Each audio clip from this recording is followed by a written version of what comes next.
जय श्री राम दोस्तों। हमारी आज की कहानी है पोती का प्रेम।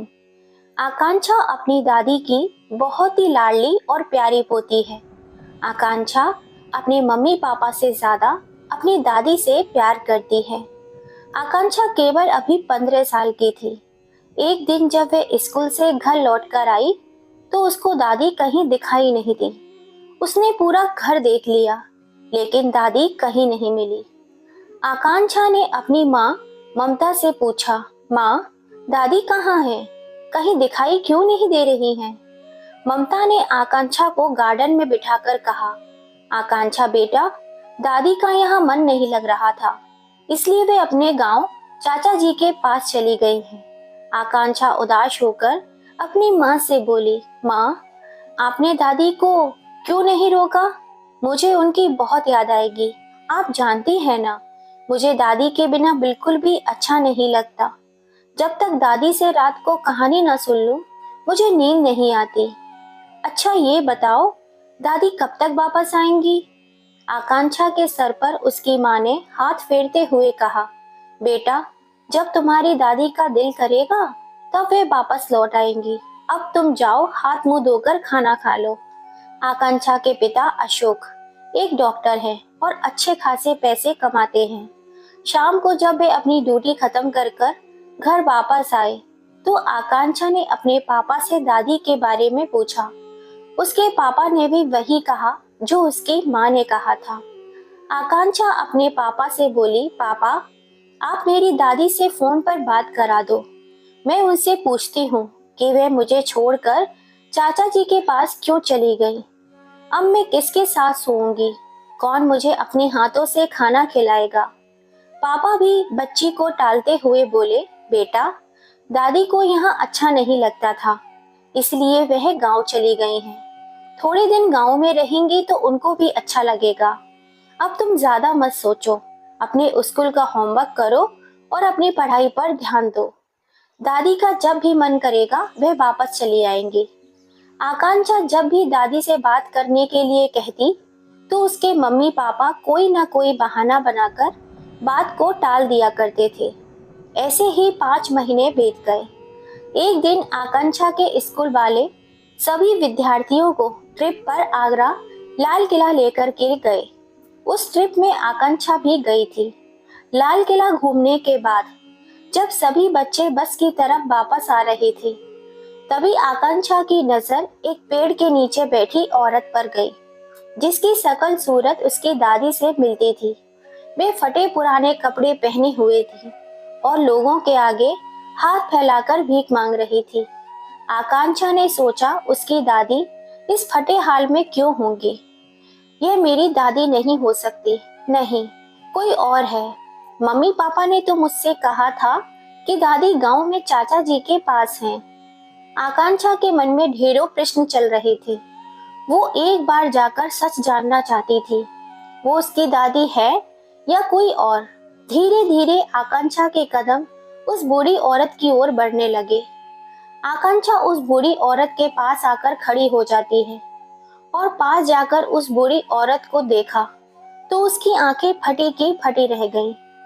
उस बूढ़ी औरत को देखकर कुछ पल के लिए आकांक्षा की आंखों के आगे अंधेरा सा छाने लगा। तभी दादी ने जब अचानक आकांक्षा को अपने सामने खड़ा हुआ देखा तो मेरी बच्ची कहकर रोने लगी। दादी की ऐसी हालत देखकर आकांक्षा भी रोने लगी। आकांक्षा ने घुटनों के बल बैठकर दादी को कसकर गले से लगा लिया। दादी ना जाने कब से ना ही नहीं थी। उनके कपड़ों में से बहुत ही गंदी बदबू आ रही थी। तन पर पहनी हुई साड़ी भी जगह जगह से फटी हुई थी। पास में ही कुछ जूठन पड़ी थी। पता नहीं किस किस से जूठन मांग कर खा रही थी। दादी के साथ साथ मक्खी और मच्छर भी उस झूठे खाने पर भिन भिना रहे थे। उस खाने को खाना तो दूर की बात है, सूंघ पाना ही बहुत मुश्किल हो रहा था। दादी की एक एक हड्डी दिखने लगी थी। आंखें गड्ढे में धंस चुकी थी। वह अपने कप कपाते हाथों से आकांक्षा के आंसू पोंछने लगी। दादी की खाल और जानवर की खाल में कुछ ज्यादा फर्क नजर नहीं आ रहा था। यह देख आकांक्षा का गला भर आया और वो भावुक हो गई। फिर उसने पूछा कि दादी आप यहाँ कैसे आई? आप तो गांव गई हुई थी ना, फिर यहाँ पर कैसे आ गई? दादी ने कहा कुछ नहीं बेटा, बस किस्मत खराब है, कुछ बुरे कर्म थे, उन्हीं का फल मिल रहा है मुझे। आकांक्षा अपनी दादी को गले लगाकर बोली, दादी मेरे साथ आप घर चलो। इस पर दादी ने कहा, नहीं बेटा, मेरा कोई घर नहीं है, अब जिंदगी के कुछ ही दिन बचे हैं, वो यहीं घूम घूम कर कट जाएंगे। आकांक्षा बोली, आप भीख मांग कर खाओगी हमारे होते हुए? दादी कहती है, हाँ बेटा, और कोई चारा भी तो नहीं है। आकांक्षा अपनी दादी का हाथ पकड़कर कहती है, नहीं, आप मेरे साथ घर चलो, मैं आपको ऐसे भीख मांगने के लिए नहीं छोड़ सकती। दादी मुस्कुराकर बोली, जब अपने बेटे ने ही छोड़ दिया तो तू क्यों नहीं छोड़ सकती? यह कहकर दादी फूट फूट कर रोने लगी। आकांक्षा अपनी दादी से पूछती है, क्या पापा ने आपको यहाँ छोड़ा है दादी? दादी अपने पल्लू से आंसू पोंछते हुए बोली, ये सब छोड़, तू ये बता, तू यहाँ कैसे आई और किसके साथ आई है? पढ़ाई कैसी चल रही है तेरी? आकांक्षा अपनी दादी के गालों पर हाथ रखकर बोली, आप यहाँ कैसे आई, पहले मुझे ये बताओ। दादी उसे बताती है कि एक दिन जब वह अपने स्कूल चली गई थी, तब ममता ने कहा, माँ जी आपके घुटनों में बहुत दर्द रहता है ना, चलो डॉक्टर को दिखाते हैं। वह मुझे डॉक्टर के यहाँ ले जाने का बहाना करके पता नहीं कहाँ ले गई। एक जगह मुझे बिठाकर कहा, बैठो, मैं थोड़ी देर में पानी की बोतल लेकर आती हूँ। सुबह से शाम हो गई लेकिन तेरी माँ वापस नहीं आई। 2 दिन तक मैं यहाँ वहाँ चक्कर काटती रही।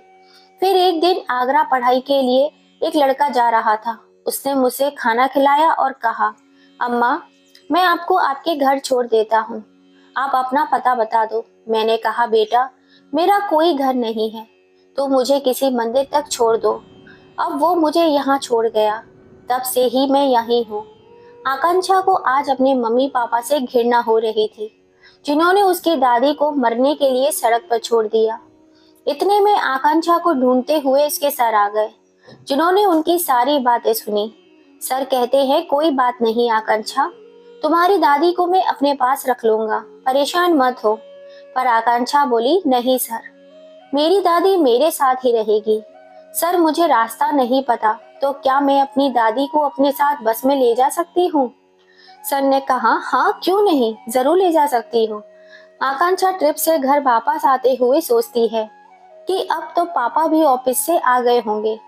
वो दादी को घर के बाहर ही बिठाकर अंदर चली जाती है।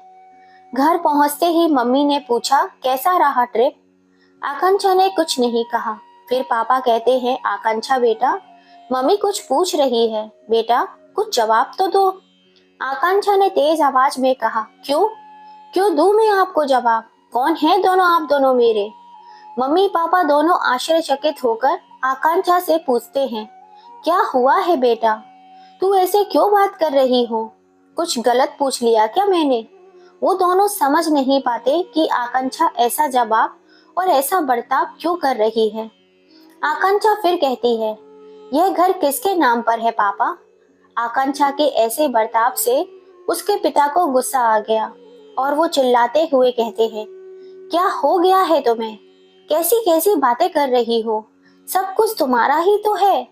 इतने में मम्मी भी कहती है, बेटा सब कुछ तुम्हारे लिए ही तो है, जो कुछ करते हैं हम वो सब तुम्हारे लिए ही करते हैं।